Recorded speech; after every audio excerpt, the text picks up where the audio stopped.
welcome back. As I fix my earpiece, worry not, it's part of the job. Welcome back to Good Morning Kenya. That is the situation on the road that is thickered around the Bangani Junction. We do hope that we actually help you get to your destination in good time. It is 13 minutes past 9.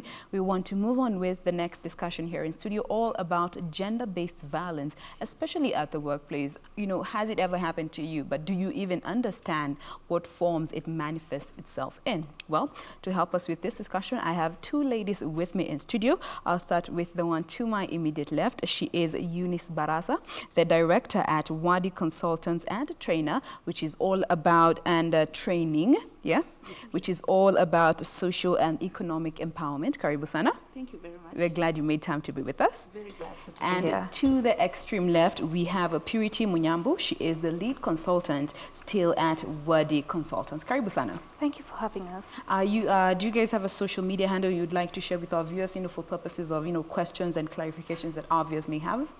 Oh yes, they can find us on Facebook. That's at Wadi Consultants. That one is more interactive. All right, yes. WADI, yes. Wadi Consultants. All right, so we just want to try and understand gender-based violence at the workplace, because it does manifest itself, but we might find the greater population doesn't really understand how it manifests itself. But let's start with an understanding of what gender-based violence is for the benefit of our viewers. Let me hear from you, Eunice Baraza, your understanding of gender-based violence. Okay, before I even give a definition of what gender-based violence is, or GBV in short, as we always refer to it, it's always important to even get to understand what gender is in the first place. Gender, in simpler terms, is just that social construct of what being male is and what being female is. It's just a social construct, and being a social construct, that means that it varies from one community to another. We have a community that defines women in this way, then another community defines women in another way, and this therefore attaches to the roles and responsibilities that they are given. So that makes so much sense when you put it that way. Exactly. Especially looking at the different communities and the cultures that people have. Exactly. And therefore being a social construct, that means that it can also change from time to time, because we are the ones who make the rules and break the rules, quote unquote, if we were to say. So if our definitions of being male or female in the 1970s, if we are the ones who created it, therefore in the 2019, those definitions are bound to have changed because society is changing. The economic situation and setup of families and structures, they keep on changing. So as a bottom line, gender is a social construct. It assigns roles and responsibilities to male and female differently, different communities, different societies, under different contexts. Now, coming to gender-based violence, it is that intentional form of violence that is meted on a person, directed at a person just because of their gender. Just because you're male or you are female, you are exposed to some form of violence, which is not necessarily actually physical. Violence can be so silent. In fact, at some point, you may not realize that you're being violated. It can be physical, cold war, yes. Psychological torture, trauma, where someone really hurls a word at you, and the intention is to hurt. The bottom line. Purely. The intention is to hurt and to reduce you and to make you feel like, what? We have got differential power relations here. That is the bottom line. So it can be physical. Someone can decide to just kick you and beat you up. And then it can be economic. We wake up this morning and I just decide that, today, Jane, you're not going to go to work. And for me to make sure that that does not work, I'll either have to hide your handbag, hide your keys, car keys, I'll just take them away, or I'll just tear up your clothes, or I shave your hair just to make sure that you don't make it to work. And it becomes a habit. It becomes intentional. You understand? Wow. It can be sexual, where there is sexual harassment, where there is rape. And, they are all different forms of gender-based violence. So in general, and we'll keep on specifying to the space of the workplace as the discussion continues. All right. Now, do you agree with her definition of gender just being a social construct, ultimately what gender-based violence is? Or you'd like to add on to that? I'd actually want to add on what you said. It's very true. And there's a misconception that when we're talking about gender issues, we're talking about women issues. Alone, No, we're talking about both men and women issues. And there's a silent conversation that our society does not want to engage in, where men are also going through gender-based violence, but we still don't want to talk about it.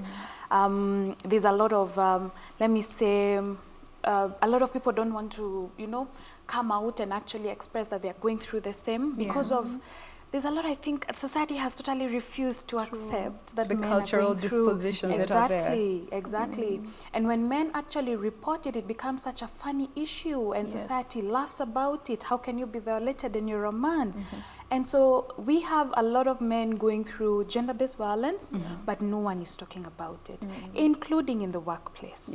Especially in the workplace, because you know that is where you interact with different people from different backgrounds, with different, you know, powers in the office. Now let's just quickly touch on the manifestations of, you know, gender-based violence that we may not be alive to, but actually happening. You've mentioned, you know, physical, you know, being physically abused, being physically buttered. There's also the financial bit that most people don't really understand. Maybe you could tell us a bit more about that. You know, how can you be harassed financially at work just based on your gender? Okay. Yeah. You know, issues of gender-based violence at the workplace, especially now that economic or the financial aspect of it, it opens me up to two spaces or two forms of conversations touching on the same thing. Okay. There is the violence that takes place at the workplace, and then which sadly most organizations have tended to focus on. You know, we are trying to look at issues of sexual violence or gender-based violence at the workplace, but we forget that gender-based violence can also come into the workplace from the outside. Even from home? Even from home. Okay. It can come from there. Now, giving an example of the financial abuse or the financial violence that takes place in the workplace, we get to a point whereby, okay, generally, statistically, it shows that most of the women are in slightly lower levels of employment where they earn less, but you may realize that some of them even earn less than or compared to a man their male who is, counterparts. their male counterparts who are actually taking up similar assignments or roles. So those are conversations that need to be unpacked because at the end of the day, an organization's culture or policies or practices, they are kind of guided and influenced by the gender assumptions that dominate or prevail in the society. That is very true. We have to remember that traditionally, or the mainstream thinking when it comes to waged labor was that the man, especially with the Industrial Revolution, it was the man who had to leave the home to go and get employed and get paid for that, while the woman was to take care of her unpaid work, was to take care of the home. So the intrusion, quote unquote, of this lady from the home into the working space, it's like, well, are you really supposed to be here in the first place? Yes, it's not welcome. So we need to deal with all those issues. Those are issues that we need to get deeper and try to remove them, in as much as we are talking about economic empowerment of women and creating equal employment spaces for women to come into the workplace. So there is an aspect of women earning less. If I have to go back to your question, women earning less. Then we also have certain scenarios where certain women actually are denied pay whenever they're on maternity leave. Why should you be denied pay just because you've gone to bring forth a life? I mean, if we're to get to that level of being basic, you understand? Being petty. Being petty, that's the right word. Being petty. So those are some of the dynamics when it comes to financial violence. But when I started giving this explanation, I talked about the violence, gender-based violence or economic violence that creeps into the organization. The main essence of women empowerment, one of the aspects, actually, if I may use that term, one of the aspects is women's access to an income or financial resources. So if we don't create a conducive environment for them at home so that they can be able to go to work and get that income, it becomes extremely difficult for them to meet their needs, both as individuals at family level and contribute to national development. But if we go to the workplace and we realize that no, the policies and the structures in place have not recognized my need for protection at the workplace because I have an issue at home which is going to impact on my access to income, then there will always be that disconnect.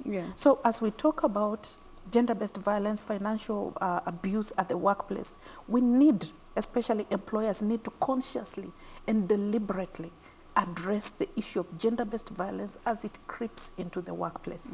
Starting from outside coming in. Holistically. You've just mentioned one of the reasons that actually allow gender-based violence to thrive, and one of them is that organizations don't really pay attention to the needs of the people who are working within.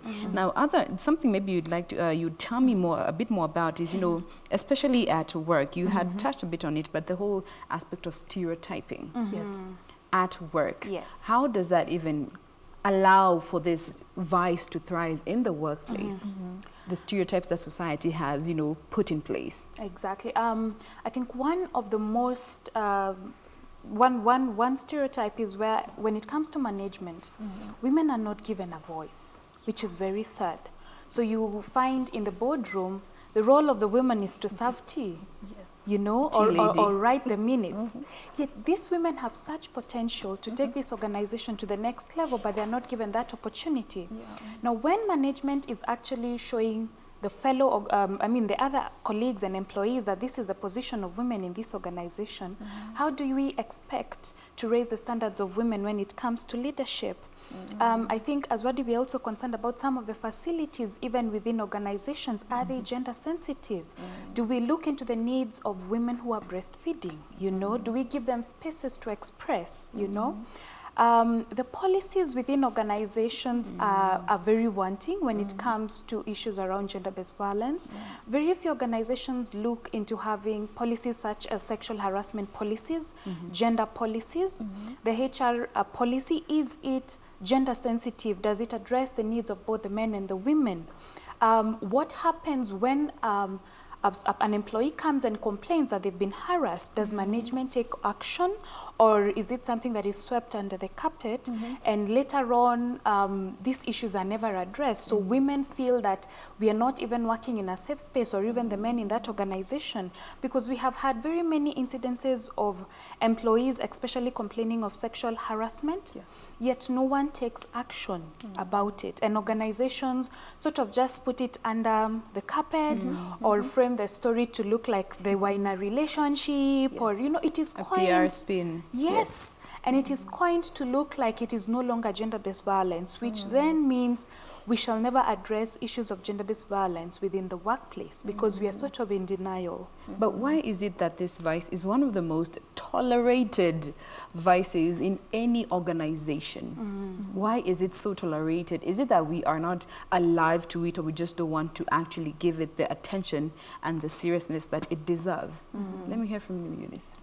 Okay, an issue like sexual harassment in the workplace, I would first of all pin it to the level of awareness that exists in an organization. Well, yes, we may have a policy that talks to that, but probably we were just forced into coming up with a policy so that we align with the demands that are there from the bigger picture. We just develop policies. How many people in the first place know that we have such a policy at the workplace? How many people know that? How often is it, like reread to people and they are trained on the same? Awareness is created. You put structures in place like reporting systems. Do we have them in place in the first place? So there are so many loose gaps that actually make many people not to understand that sexual harassment is existing or it doesn't exist. But when you talk about sexual harassment, it also happens at two levels within an organization. We have what we call this for that. This give me for this, that. so Give me you this get that. so that you get that. Yes. We have that one. Unless you go out on a date with me, then you won't get the promotion. Unless you sleep with me, you won't get this. Unless you do this, I won't give you good grades. You understand? We have this or that. And then we also have the other form of sexual harassment at the workplace, which we refer to as that hostile environment. And the hostile environment is so demeaning to an extent that you keep on, throwing those unwelcome sexual innuendos to me, and you make me feel completely incapacitated even to deliver. The environment is so pathetic, it's so bad, I cannot deliver, I cannot focus, I cannot do anything. And on the basis of that, my supervisor or an organization's management may decide to make a decision against me, either for termination or for demotion, based on that. But I get back to my point. what structures exist in an organization for us to be able to bring out these issues. Because I need to feel safe. I need to feel very, very safe that when I come and report that, you know what, this is happening, you're going to take me seriously. Considering and you're we going to spend believe so many hours of your day at work. Exactly. That's true. Yeah. And if indeed we can be able to focus as an organization, we can be able to focus on other social issues such as drug addiction and alcoholism. We are looking at HIV and AIDS and how it impacts the workplace. Why don't we then adopt even this issue and make it like workers' welfare issue so that we deal with it with the seriousness that it deserves and put in place proper structures. My colleague has spoken a lot about policies. Those policies, where are they? Where do we really put like the onboarding employees who are coming? I get employed in a place, I'm just given probably the very basic HR policies. No one sits me down to tell me that, you know what, in this place we also have a sexual harassment policy. The fine print. Yes, the fine print, and takes me through it. So a colleague just boards the organization, comes on board, also inherits the culture that is there. You are touched, you are threatened here and there, but you really don't know where to go to. And those are some of the things that we do as WADI, even with organizations. We are like, no, we can make this thing work. Let's not just have policies on the shelves. So the level of awareness is really wanting, especially Very on the side of the employee, which is Yes. as a result of the employer Yes. not, providing that platform where there is even actually like a workshop or like a table station somewhere to just help them know their rights at work. Exactly. Now, let me just give you some bit of statistics that I came across that, at least for the ones who are working in some sort of formal environment, 50 to 80% have actually experienced one form or the other of gender-based violence at work, and this is especially women. Yes. Women contribute to the greater percentage of those who experience gender-based violence at work. 25% of them complain to their employer, but only 5% manage to complain formally. Would you agree with this information? Definitely, we would, because I think, as Eunice said, a lot of organizations have no structures to deal with gender-based violence in the workplace. So even if Jen, I am harassed, I'm wondering, who do I tell, And when I report, if there are no structures, it is swept under the carpet and no action is taken. So the next time it happens, I just keep quiet, Yes. Or when other colleagues are also going through the same, they keep quiet. And remember, a lot of women are also really economically trying to empower themselves. So they would rather keep quiet There's and more not to have lose. this. Yes. Exactly. And there's a lot, and with the men, there's a lot of stigma, How does a man go to report, I am being sexually harassed by my boss who's female, That, in society we laugh about it. So because of lack of structures and policies within organizations, yes, I would actually believe the statistics are true. And also in terms of even in the structures outside of the office place, 5% manage to complain formally. 5%. When you go to a police station to just report you have been, violated sexually, physically, mentally, emotionally, psychologically at work, most of these cases are not taken seriously. Looking at the, the legal framework that is in the country, is there a need for more to be done to be able to accommodate this category who just want to have their basic rights at work respected? Does more need to be done legally to just encompass everyone in terms of protection? I would say so. There's a lot that needs to be done. If we can only have that small percentage, people actually bringing out their cases formally, that means that there is a call or a need for the professional approach to it. Because ideally, an employee or a colleague may have an issue, a legit issue to bring forward to the management, but they really don't know who they are going to report to, because as it were, and as culture has always talked about issues of sexual harassment or gender-based violence, we laugh at it and we make it like our discussion topics during tea time and lunchtime and all that. We just take it casually. But if we give it the professional angle, I believe that every profession, even doctors, they are guided by given basic principles of operation. Ethics of operation, ethics, ethics of operation. If we bring in the professional angle to it, so that even if it's at the police station or in a workplace, at least we have that focal point, that person who is trained to handle these issues, so that people can freely come out and share their issues and even increase the statistics of those who are reporting. Formally, I think formally it will make a very, very big difference. And this will support even the men who are suffering silently. Because if you go and unachekelewa unaambiwa, she did that, that's an opportunity. I mean, are you really helping? And this is someone who is in turmoil. This is somebody who is suffering. We're not giving it the very best that we so desire. So we would advocate that we give it that professional support. Let there be people who are, even if you don't get, as it were, a gender expert in every organization, let the people who are dealing, like the staff welfare focal points, let them be empowered with the necessary knowledge and the skills on how to approach these cases when they come by. And once that is constituted and put in place, people will come now and submit their cases legally. Okay. No, for the greater percentage who are not even able, once it has happened to you, you talk to maybe your senior, they told you, that's the qaida. Now, adjusting to it now becomes a problem to you because, you lay everything on the table and you weigh. If I keep complaining, I might lose my job. Exactly. So you find you tend to keep quiet because, you fear losing your job. Yes. And in most cases, you tend to be blamed for what happened to you. Exactly. That's true. And another reason is, of course, retaliation in the workplace. Now, what more can the organization do to just help these people not be afraid to lose their job, to be blamed for being abused in whatever form that it manifests itself, and to not fear retaliation at work just for speaking out? What more do you feel organizations need to do to just help their employees even be free enough to be able to report these issues, aside from having that awareness program maybe in an organization? I think one of the things that we've realized as we work with organizations is this constant need of psychosocial support with employees, because not only are they going through maybe gender-based violence, but they have various other issues. But we have also noticed this is a component that a lot of organizations really don't seem to take into so much consideration. That would be something that would really help, because it would create a safe space within the workstation where you can report what is going on, and there's no risk of probably retaliation and all these things, but management will actually know what is going on. Other than that, it will also give an opportunity for the employees to be able to deal with some of the challenges they face on a day-to-day basis as they work, So psychosocial support systems really need to be established, which are a bit different from the HR policies, but probably fall under that. But also strengthening of the policies within organizations are very necessary. Currently, we're even seeing a lot of organizations coming up with gender policies, which was something a lot of organizations didn't look into.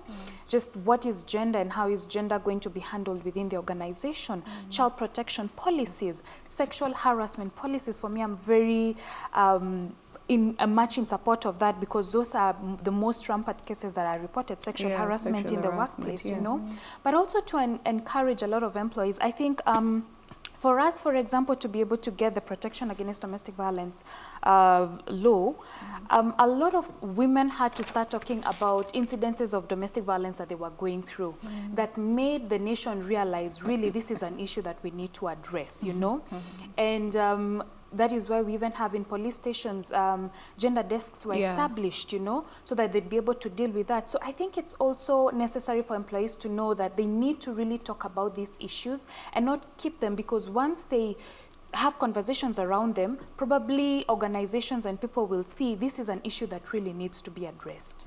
Yes. All right. And also you, Baraz, the same question goes to you. What more do you feel organizations need to do towards this end to just start from within, in as much as the problem might have originated from home, in the case of domestic violence, it ultimately affects your performance at work. Exactly. So what more do you feel organizations need to do towards this end?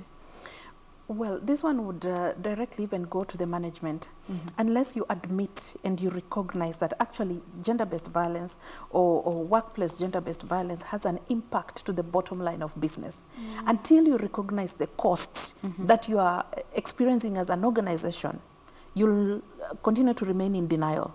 You understand? You'll continue to remain in denial. But the moment you start counting down in terms of, the performance levels, the sloppiness of staff, and then you start looking at the skyrocketing insurance covers that get depleted every so often. You start looking at the levels of absenteeism and lateness, and then you start counting all those hours. If you don't delve deep to get to understand what else could be the problem.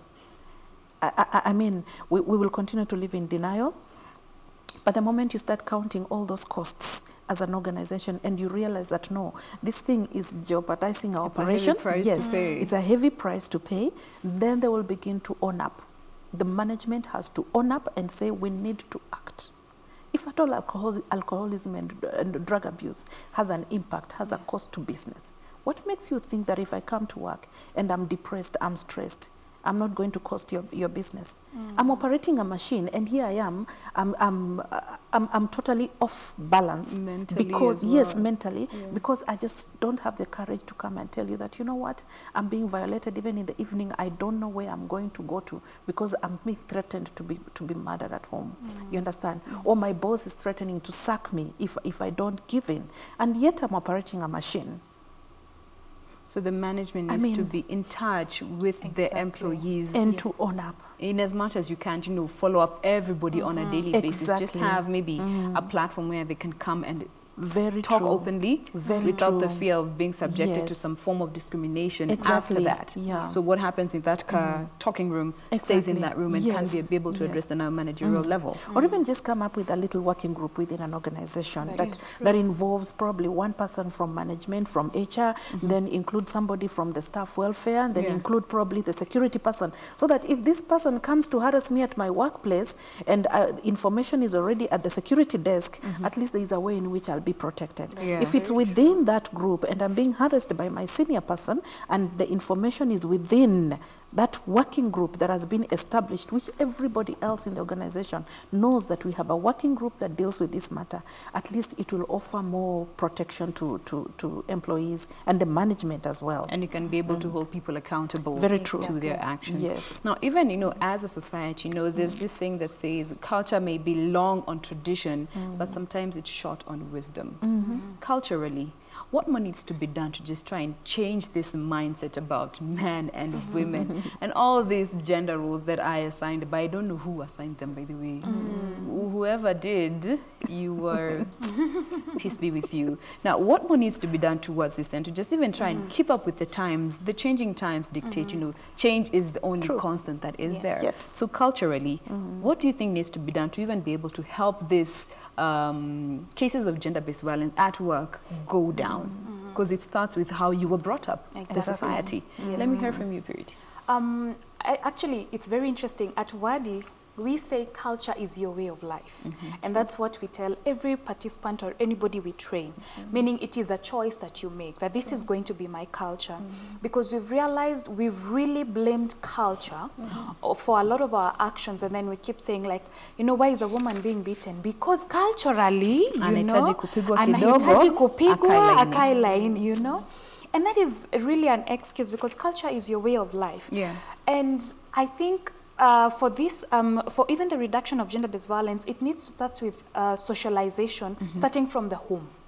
How are you raising your boys and girls? Are you showing the boys that, you know what, you are the one, and the girl is, and I always ask participants in a training, sometimes we even go home and you find dishes are not washed and you have a boy and a girl in the house. The first instant is to call the girl.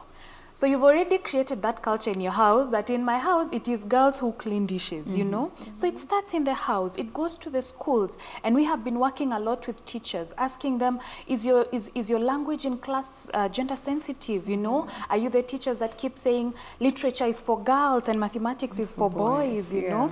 And when a gentleman says, I am very interested in literature, we are looking at him like, are you sure this is what you want to do? You know? Or when you hear a man saying, I want to be a nurse, we are already having very wow, like you want to be a nurse, how, you know why? So it starts from the home, it goes to the school, it goes to even, I want to challenge the media, you know, some of the even content that is displayed by the media, is it gender sensitive? Then it goes to us as a society, you know, generally how are we treating men and women? How is our attitude towards men and women? So socialization is something that really we need to start changing how it has always been done. And even verbally, some of the communication that we have and we tell, and some of the languages we use, wacha umama, I always wonder, what does that mean, you know? Like, does especially that mean our fellas, they're the ones who tend to use that line. and it is actually an insult. Wacha umama is an insult. I'm like, what is wrong with being a woman, you know?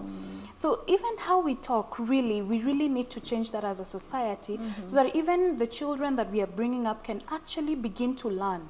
Let us respect both men and women, and we are equal. Yes.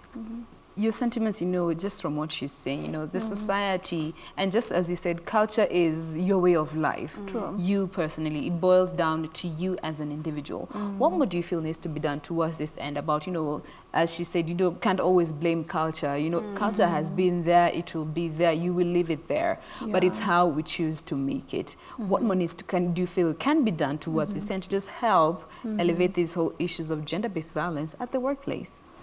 Okay, one thing that I would like to bring out is the fact that, you know, society is changing, as we keep on saying, society is changing. These are not the days anymore when women used to stay at home and just be homemakers, which is still very, very ideal. It's a very noble position for any woman to do that.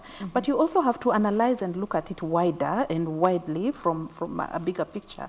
We are looking at times when the economic demand is just too huge a burden for any one person. And if that being the case, therefore, if we have to really meet the need at the family level as a family, and we say that no, let this woman go out and work, society and those cultural, you know, addicts who say that women shouldn't work, they just need to loosen up. We've had so many cases in the recent past of people, ladies losing lives, of course, and men also going through depression because the definitions of masculinity don't seem to be matching with the financial or economic situation at the moment. You know, you are like, what's really happening? Let's get to that point whereby we begin to redefine what's masculinity and what's femininity in the first place. Does it mean that for you to qualify to be a man, you need to, someone somewhere should have defined that you need to have a house in Lavington, you need to be driving this kind of a car, you need to be earning this much, you need to be educated this much for you to be a man? What if you don't measure up to that? That means you fall into depression. Does that mean that therefore you are not man enough? So let's redefine what masculinity is. And also for the ladies, we have to get to a point whereby we appreciate the spaces that are beginning to open for us to go to school, for us to get employment. Let's appropriate these opportunities as they come by, as government continues to relax its opportunities when it comes to equal employment, when it comes to, you know, equal income and all that. Let's appropriate that and also begin to live without so much dependence on the gentleman, because here is somebody who is also struggling to make a living for himself, and then you go, a human being at the end of the day, and you go to offload that no, you need to be like this. I mean, if you're earning and you can be able to take care of yourself, then do take care of yourself. Don't offload your burden to another person. So in a nutshell, what am I trying to say? Let's redefine what masculinity is and what femininity is. Let not the young man out there think that if I don't have ABCD, if I don't measure up to this, then I'm not man enough. That's a lie. But at the same time, we need to work with our young men so that they can be able to live and to accommodate our empowered girls. Because here you are, you're meeting a girl who is so aggressive. I mean, she's like, I need to go to school by, within this few years, I need to have had my master's, I need to have had my PhD, I need to have set up my business. And the young man is like, oh my God, probably your dreams or your aspirations haven't reached that level. And he begins to coil up. So you go into date, you're trying to borrow money every left, right, and center so that you can appease her. I mean, you slip into depression. So let our young men also be empowered to an extent that they can be able to handle an empowered woman. An empowered woman. Okay. You understand?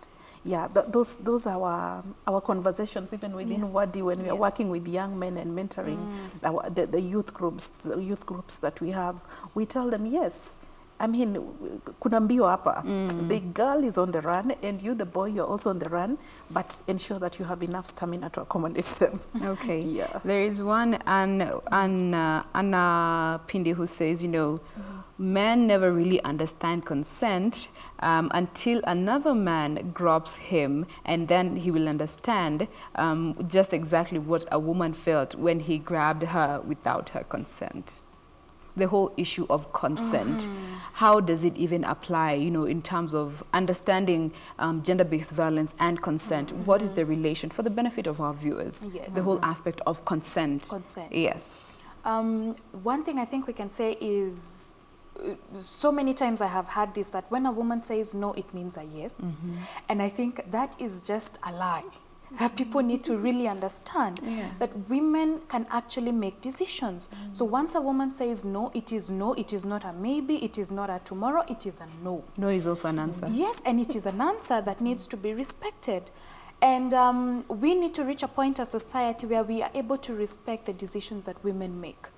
And if a woman has actually made a certain decisions, even when it comes to relationships, or and that is why we even have a lot of incidences of rape. Rape is actually on the increase because a lot of people assume that as long as I'm smiling while I'm saying no, I mean no. No, I have said no, and my no needs to be respected by virtue that I am a woman. So we need to respect women and actually reach that point where we need to stop saying this thing of yes and no. It's a no. Yes. All right. Now, somebody else here, Pindi, saying, dear women, you need to learn to speak up and expose the lies of the enemy. Do not let the enemy win, because if you do, you will never put out this fire that is gender-based violence. Protect yourself now to empower your daughters of tomorrow. Exactly. Your sentiments towards this statement, you know, if you don't put out this fire now, our daughters in future will suffer. That brings in the aspect of bystanders. What kind of networks do we have, therefore, as women? If we really need to fight, even as men, as in gender-based violence affecting everybody, we need to have networks that work. Let's say I'm going out or on a date, for instance. I need to have this network, bystanders, as I would call them, who know that today Eunice is at such and such a place between this time and this time with so and so.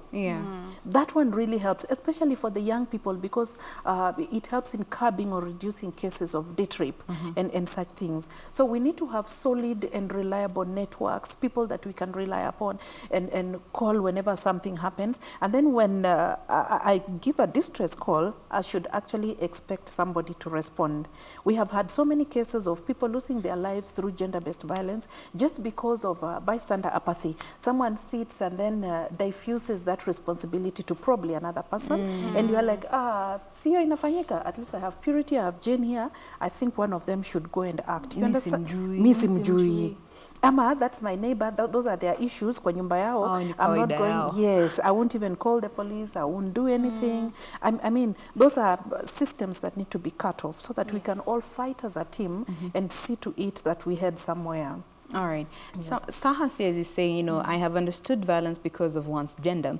Can you tell me what exactly to do to stop it, especially within a set of boys in government schools?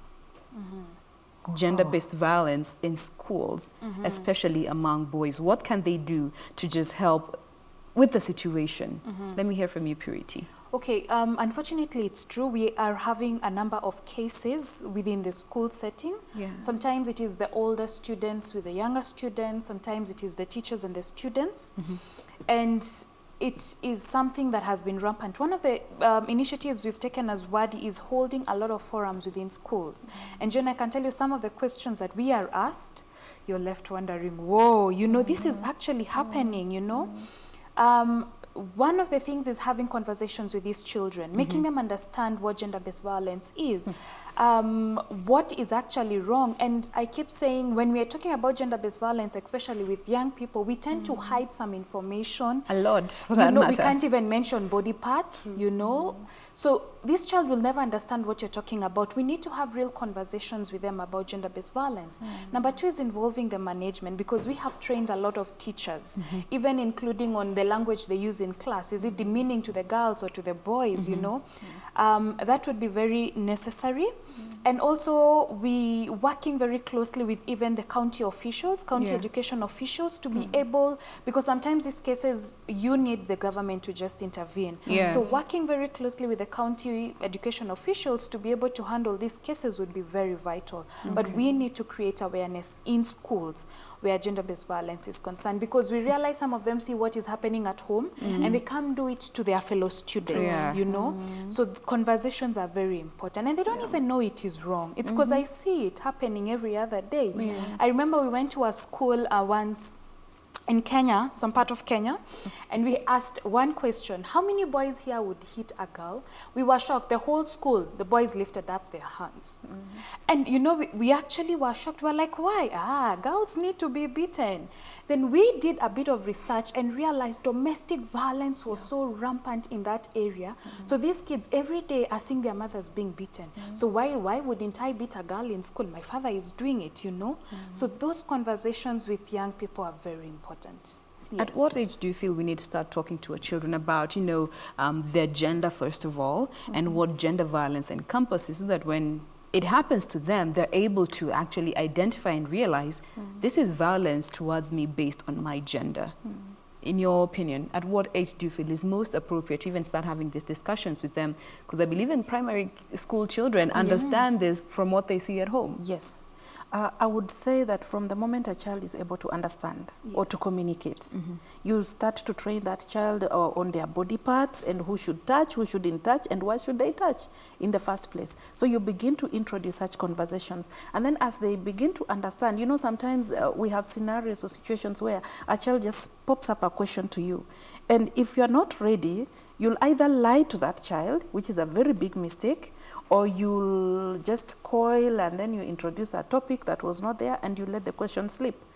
To me, that's very wrong. When a child asks, just respond in a language that is appropriate to that child, so that she or he can understand. And then with time, you begin to build up on that. You tell them why it's not good for them to be playing alone with a certain boy or a certain girl in secluded places. You know, by that time, already they've understood that, you know, no one should just have access to my body at any time or in whichever way they want.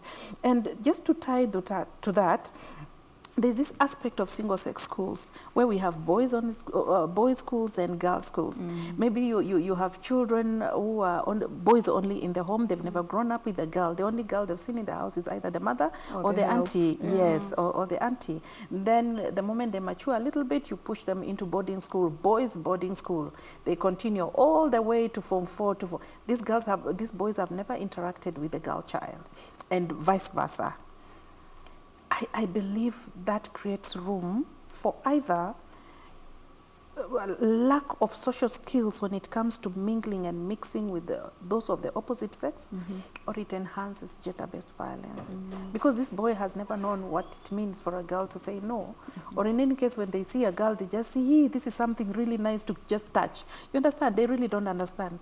So we have a lot of work to be done by the schools and the parents and any other institutions, even churches, when they have youth groups and all that. Let's all join forces so that I'm not saying we abolish single-sex schools, but we make sure that we mitigate, we fill in the gaps where these children are likely to miss out on their social skills when it comes to interacting with people of the opposite sex. So that we avoid, you know, reactions on the extreme end of the spectrum. Either, you know, you tend to go to violence, or you don't even understand at all matters to do with the opposite gender.